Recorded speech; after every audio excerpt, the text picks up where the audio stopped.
দিয়েছেন ছাত্রদের জন্য। আমি সম্মানিত দর্শক, সেনাবাহিনী বক্তব্য দিতেছেন, লাইভ চলতেছে। এইভাবে আমরা কাজ করে যাব। সবাই ভালো থাকেন, সবাই ভালো থাকেন, সবাইকে ধন্যবাদ। এখানে আপনারা যত প্রশ্ন করতে থাকবেন আমাকে দেরি করাবেন। It is too early, it's too early. আমরা কাজ করছি, আমাদের একটু কাজ করতে দেন, একটু সময় দেন। আমরা একটা সলিউশনের মধ্যে আমরা যাবো ইনশাআল্লাহ। হ্যাঁ, আপনারা সবাই যারা আন্দোলনরত, যারা ছাত্ররা আছেন, আন্দোলনরত যত লোকজন আছেন, দয়া করে ঘরে ফিরে যান। সবাই ভালো থাকেন, আল্লাহ আমাদের মঙ্গল করুক। আল্লাহ হাফেজ।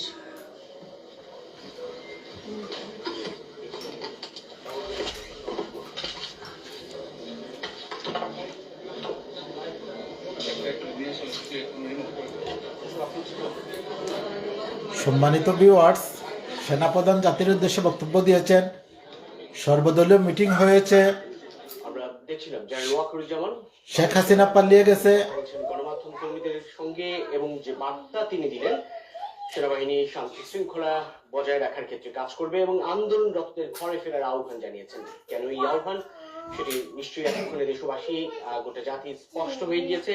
প্রধানমন্ত্রী শেখ হাসিনা পদত্যাগ করেছেন প্রধানমন্ত্রীর পদ থেকে এবং রাষ্ট্রপতির সঙ্গে আলোচনা করে একটি ইন্টারিম গভর্নমেন্ট বা অন্তর্বর্তীকালীন সরকার গঠন করবেন এবং সেই প্রক্রিয়ার জন্য আজই রাষ্ট্রপতির সঙ্গে আলোচনা করবেন রাজনৈতিক দলের নেতৃবৃন্দ। যদিও ক্ষমতাসীন দল আওয়ামী লীগের যারা সর্বশেষ, এখন এই মুহূর্ত থেকে আর ক্ষমতাসীন দল বলা যায় না, আওয়ামী লীগের কোনো প্রতিনিধি ছিলেন না, কিন্তু জামায়াত ইসলামের আমির ছিলেন, বিএনপির নেতৃবৃন্দ ছিলেন জাতীয় পার্টির নেতৃবৃন্দ, গণসংহতি আন্দোলনের জুনায়েদ সাকিব, সুশীল সমাজের প্রতিনিধিরা এবং অধ্যাপক আসিফ নজরুল, যিনি এই আন্দোলনের শুরু থেকে শিক্ষার্থীদের সঙ্গে সংহতি প্রকাশ করেছেন, হত্যাকাণ্ডের প্রতিবাদ জানিয়েছেন এবং নানানভাবে নানান প্রক্রিয়ায় নানান আয়োজনে সরাসরি সম্পৃক্ত থেকেছেন এবং তিনি বিভিন্ন সভা সমাবেশে নানান ধরনের বক্তব্য রাখতেন ঠিকই, কিন্তু কোনোভাবে কোনো ধরনের সাংগঠনিক কিংবা সাংগঠনিকটা বলা চলে একেবারে কোনো আন্দোলনে সরাসরি সম্পৃক্ত হয়ে যাওয়ার ক্ষেত্রে তিনি কখনো ভূমিকা রেখেছেন এমনটি সাম্প্রতিককালের ইতিহাসে নেই। কিন্তু তিনি এই আন্দোলনে শুরু থেকে সোচ্চার ছিলেন। আসিফ নজরুল, তার সঙ্গেও কথা হয়েছে এবং তিনি শিক্ষার্থীদের উদ্দেশ্যে একটি ভিডিও বার্তা দিয়েছেন এমনটি জানিয়েছেন সেনাপ্রধান। এবং সেনাপ্রধান যেটি বলেছেন, শুরুতেই দেশে ক্রান্তিকাল চলছে এবং রাজনৈতিক দলগুলোর সঙ্গে আলোচনা করে অন্তর্বর্তীকালীন সরকার গঠন করা হবে, সেই ঘোষণা দিয়েছেন তিনি দেশবাসীর উদ্দেশ্যে। এবং সেই অন্তর্বর্তীকালীন সরকারের অধীনেই মূলত দেশ পরিচালনা করা হবে এবং সাম্প্রতিক সময়ে যেই ঘটনাগুলোর পরিপ্রেক্ষিতে গোটা দেশ মূলত বিক্ষুব্ধ হয়েছে, গোটা দেশ বিক্ষোভ করেছে, গোটা দেশে উচ্চারিত হয়েছে সরকার পদত্যাগের দাবি, সেই হত্যাকাণ্ডগুলো বা সমস্ত হত্যা অন্যায়ের বিচার করা হবে এমনটি স্পষ্ট করেছেন সেনাপ্রধান। জানমাল রক্ষা করা হবে এবং আশাহত হবে না দেশবাসী, জনগণ, সেই কথা বলেছেন তিনি।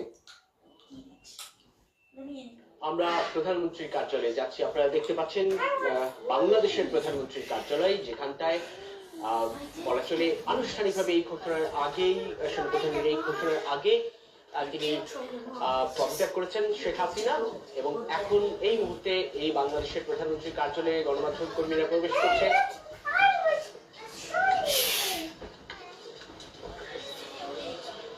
এবং গণভবনের চিত্রটা আপনারা দেখেছেন, গণভবনের অনেকগুলো চিত্রই দেখেছেন। আর সেই চিত্রগুলো হচ্ছে এইরকম, গণভবনের নানান ধরনের জিনিসপত্র নিয়ে সাধারণ মানুষ আসলে বের করে এক ধরনের প্রতীকী অর্থে গণভবন থেকে জিনিসপত্র নিয়ে উচ্ছ্বাস প্রকাশ করেছেন এবং সেই সঙ্গে আমরা দেখেছি হেলিকপ্টার গাড়ি, বাংলাদেশের সর্বশেষ প্রধানমন্ত্রী শেখ হাসিনা কিভাবে গণভবন ছেড়েছেন, কিভাবে দেশ ছাড়ার উদ্যোগ নিয়েছেন, সেই ছবিটিও আপনারা দেখেছেন। এবং দেশের ইতিহাসে যেটি আমার তরফ থেকে আমি বারবারই বলছিলাম, এই ধরনের ঘটনা কোনোভাবেই প্রত্যাশিত নিশ্চয়ই কারোর জন্যই ছিল না বা কেউ আশা করেনি, কিন্তু দিন দিন ঘটনার পরিক্রমা, কথা, আলাপ আলোচনা, দায়িত্বশীলদের ভূমিকা, আচরণ এবং এক ধরনের শিক্ষার্থীদের একটি দাবি এবং সেই দাবির পরিপ্রেক্ষিতে একটা গোটা দেশে সংঘর্ষ ছড়িয়ে পড়া, পাল্টাপাল্টি প্রতিহত করা এবং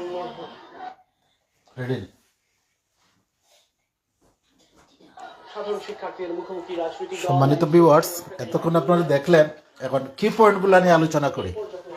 কি পয়েন্ট, অনেক গুরুত্বপূর্ণ কথা আছে এখানে। দেশবাসীকে শান্ত হতে হবে।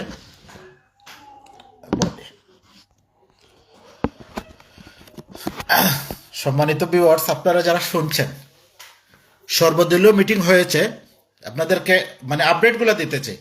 সর্বদলীয় মিটিং হয়েছে, আওয়ামী লীগ ছাড়া সকল রাজনৈতিক দলের নেতৃবৃন্দ এখানে ছিলেন, বিএনপির নেতৃবৃন্দ ছিলেন, জাতীয় পার্টির ছিলেন, জামাতে ইসলামের ছিলেন এবং অন্যান্য সব রাজনৈতিক দলের নেতৃবৃন্দ ক্যান্টনমেন্টে সেনাবাহিনীর প্রধানের সাথে মিটিংয়ে ছিলেন। শেখ হাসিনা গণঅভ্যুত্থানের মুখে দেশ ছেড়ে পালিয়েছেন। এখন অন্তর্বর্তীকালীন সরকার গঠন করা হবে। আপাতত সেনাবাহিনীর কাছে দিও থাকবে। রাষ্ট্রপতির সাথে আলাপ আলোচনার মাধ্যমে অন্তর্বর্তীকালীন ইন্টারিম গভর্নমেন্ট বা কেয়ারটেকার সরকার গঠন করা হবে। সকল হত্যাকাণ্ডের বিচার হবে, সকল দুর্নীতি, অনিয়ম, লুণ্ঠন, লুটতরাজের বিচার হবে। এটা সেনাপ্রধান আশ্বস্ত করেছেন রাজনৈতিক নেতৃবৃন্দকে এবং রাজনৈতিক নেতৃবৃন্দের পরামর্শে রাষ্ট্রপতির সাথে পরামর্শ করে অন্তর্বর্তীকালীন সরকার গঠন করা হবে এবং সকল হত্যাকাণ্ডের বিচার করা হবে। সকল অনিয়ম, দুর্নীতি, টাকা পাচার সব কিছু বিচার করা হবে। সম্মানিত দর্শক, এই ছিল আপডেট। আমি আবার বলি, ক্যান্টনমেন্টে সেনানিবাসে সর্বদলীয় বৈঠক হয়েছে। সেনাবাহিনী ক্ষমতা টেক ওভার করেছে। আপাতত রাষ্ট্রপতির সাথে মিটিং করে রাজনৈতিক দলের সকল নেতৃবৃন্দ সহ মিটিং করে অন্তর্বর্তীকালীন সরকার গঠন করা হবে এবং সকল গুম হত্যাকাণ্ডের বিচার করা হবে। সম্মানিত ভিউয়ার্স, এই ছিল আপডেট। আসসালামু আলাইকুম।